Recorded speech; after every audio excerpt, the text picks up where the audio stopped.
Dieu seul a une pleine compréhension de la nature de la croix. Nous sommes si lents à comprendre et si rapides à oublier, qu'il a pourvu aussi à cela en nous aidant à voir et à saisir ce qui est bien au-delà de notre compréhension si limitée. Le repas du Seigneur a été institué pour démontrer l'éternelle permanence du sacrifice de l'agneau. Et nous sommes invités à faire usage de ce moyen de grâce. Car toutes les fois que vous mangez ce pain et que vous buvez cette coupe, vous annoncez la mort du Seigneur jusqu'à ce qu'il vienne, à Corinthiens 11, 26. En instituant ce repas, le Seigneur voulait encourager tous ses rachetés à se souvenir continuellement de sa mort.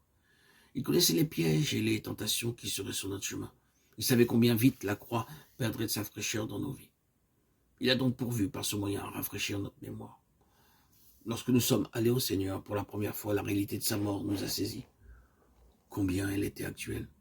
Nous sommes peu à peu devenus insouciants dans notre vie avec le Seigneur et par conséquent la vision a diminué. Nous sommes habitués à entendre parler de la croix et cette familiarité en a amoindri la portée dans nos vies et nos pensées. Si nous réalisons son éternelle permanence, la défaite fera place à la victoire dans notre vie. Oui, de quelle révélation ne sera-t-elle pas suivie? Quelle inspiration et quelle intimité dans la communion avec le Seigneur. Dans la lettre aux Galates, Paul leur reproche d'avoir perdu de vue la croix. Oh, Galates, dépourvus de sens, qui vous a fasciné pour que vous n'obéissiez plus à la vérité. Vous, aux yeux de qui Jésus-Christ a été peint comme crucifié. Voici seulement ce que je veux apprendre de vous. Est-ce par les œuvres de la loi que vous avez reçu l'Esprit ou par la prédication de la foi? Êtes-vous tellement dépourvu de sens? Après avoir commencé par l'Esprit, voulez-vous maintenant finir par la chair? Galates 3, 1, 3. Lorsqu'au premier jour, les Galates ont été saisis par la vision de la croix, ils ont connu une grande liberté. Mais ils sont retombés dans l'esclavage quand ils ont perdu cette vision. À moins d'expérimenter le caractère permanent de la croix, nous sommes en grand danger de perdre notre spiritualité. Il est un fait certain que quand on perd de l'intérêt pour une chose, son impact dans nos vies cesse aussitôt.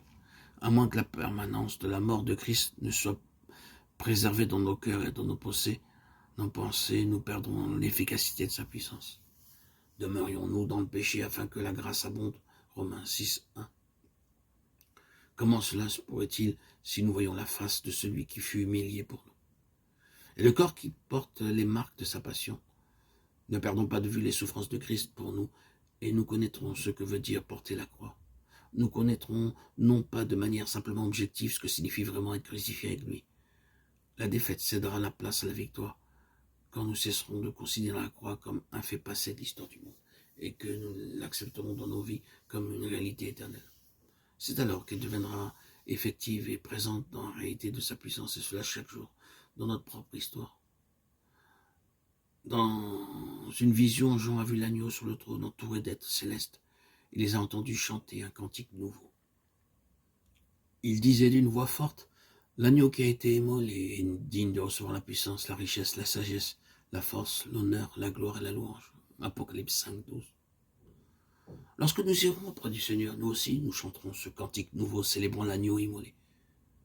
Mais expérimentons déjà son éternelle fraîcheur durant notre court séjour ici-bas, en nous soumettant chaque jour de manière nouvelle à son impact. Que le Seigneur ouvre nos yeux afin de pouvoir discerner le mystère de la croix et dire avec l'apôtre, loin de moi la pensée de me glorifier d'autre chose que de la croix de notre Seigneur Jésus-Christ.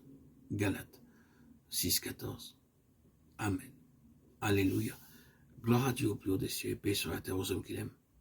À toi, Seigneur, tout honneur, toute gloire pour les siècles des siècles.